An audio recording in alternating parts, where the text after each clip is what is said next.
So when talking about abusers, I've been debating with myself about when I talk about the abusers, how deep scientifically that I wanted to go. But I think that it's required really to have a basic understanding about the neuroscience and stuff that's involved. Because for years, we have talked about bullies and we've talked about how people that hurt people are hurting themselves, that if you're hurting, then you tend to hurt other people. Or we've talked about how bullies have low self-esteem, and so they're just kind of acting out. But it really does go much deeper than that. And there was back in the 1980s, and I will try to do this in a very simple manner as much as possible. But I've been trying to keep the videos to about 15 minutes, and so this may actually be like 2 or 3 different parts, 2 or 3 different videos. But back in the 80s, there was a researcher that walked into a Romanian orphanage where there were hundreds of infants. And the one thing that he noticed as soon as he walked in, none of them were crying. Not a single one of the infants, the hundreds of little babies that were in these little cribs, were making a sound. And what he discovered is that each of the babies was on a set time. Okay, so there was a set time that the caregivers, the people that worked there, would prop the babies up on the side of the crib, stick a bottle in their mouth, they would change them, and that was it. There was no cuddling, there was no coddling, there was no cooing, there was no talking to them or any kind of warmth. It was a very cold, sterile environment, and the babies quickly realized that their cries went unheard and that they were just matter-of-factly crying for no reason, because nobody was coming to them. So this set off a series of studies and research over the years, and it wasn't just in Romania that this was happening, but it also occurred in China, orphanages, and across the world, that these researchers were noticing this.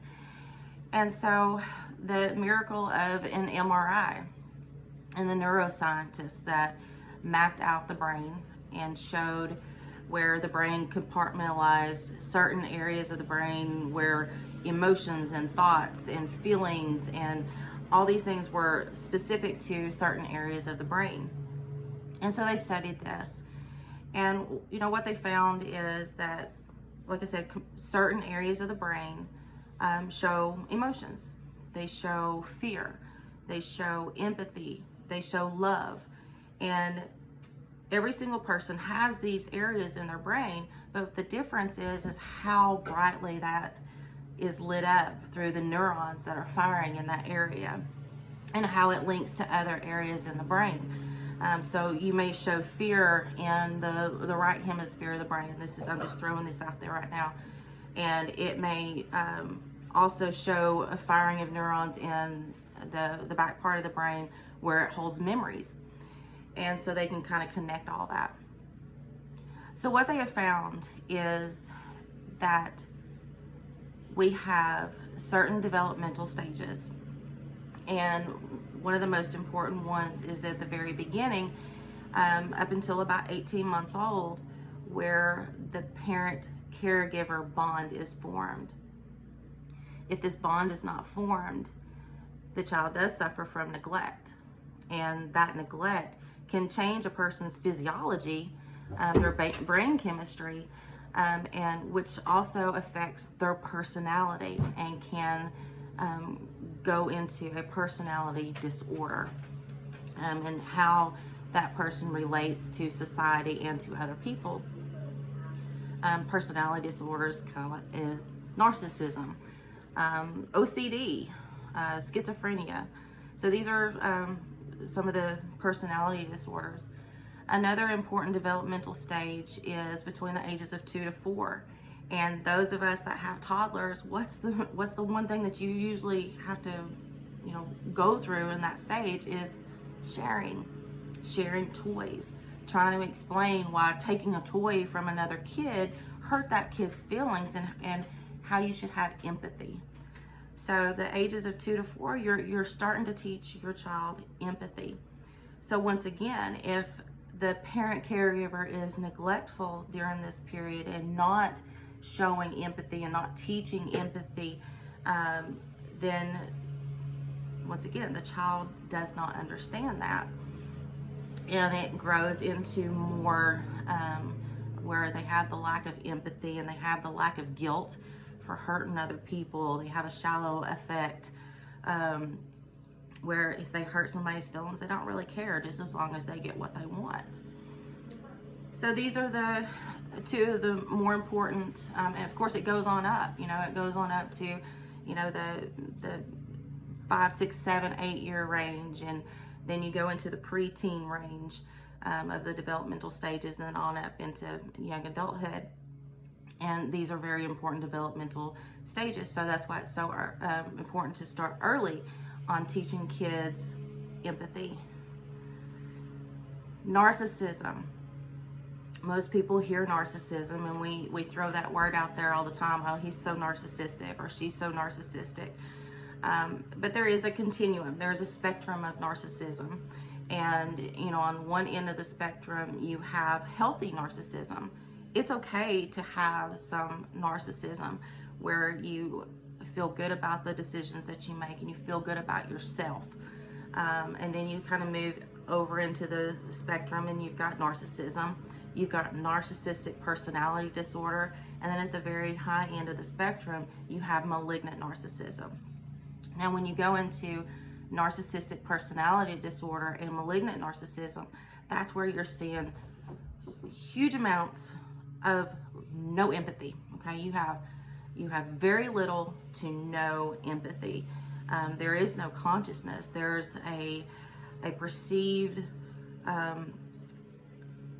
egotistical, I'm the greatest, but yet they don't have proof of why they feel that they're the greatest. Okay, so they're the smartest person in the world, but yet they don't have those awards, and so you're not seeing the proof of what they're saying they're the greatest at.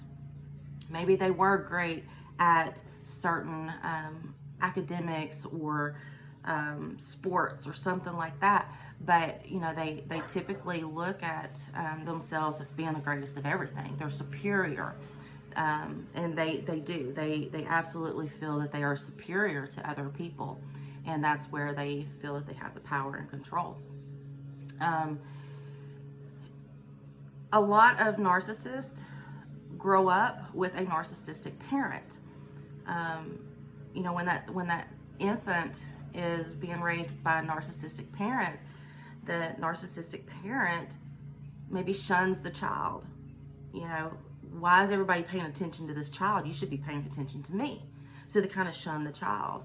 Or you can even grow into being a narcissist because of overindulgence. The parent thinks their child does no wrong. The parent thinks that their child is the greatest, and despite what the child does, good or bad, they don't focus on any of the bad. They don't say, oh, no, this is how we correct that behavior. They say, oh, but you're the best. Oh, you're the greatest. You are superior to other kids. You are better than every other kid. So the overindulgence can also create narcissistic personality disorders.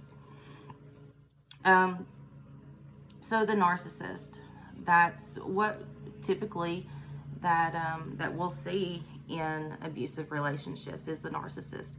It doesn't discount, because sociopath and psychopath are different than a narcissist. They have some of the same characteristics, some of the same personality disorder characteristics that you'll see in the diagnostic manual that psychologists and psychiatrists look at. And you would probably be surprised to know that I think it's 1 out of 5 people have sociopathic tendencies.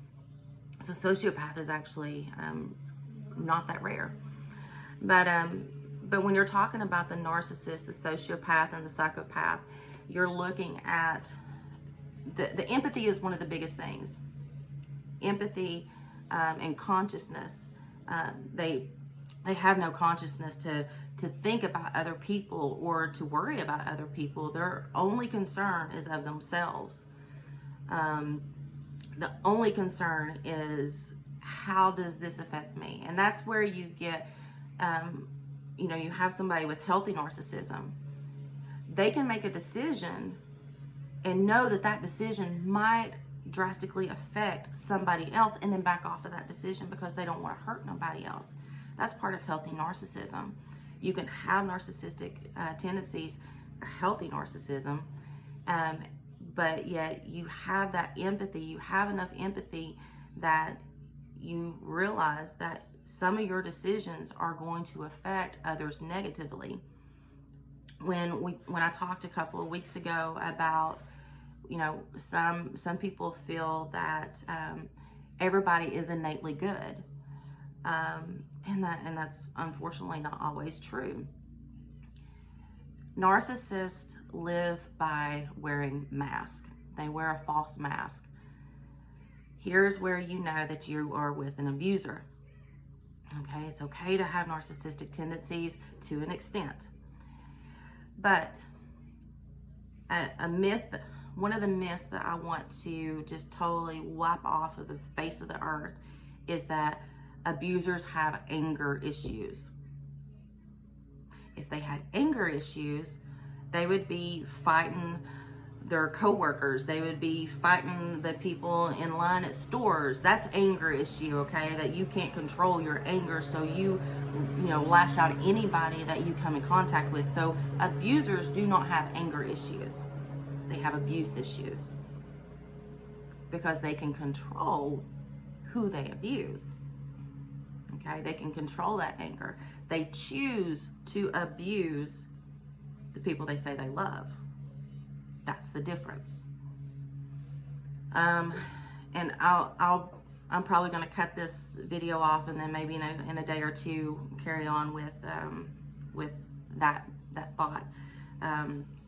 But so narcissists, they wear a mask.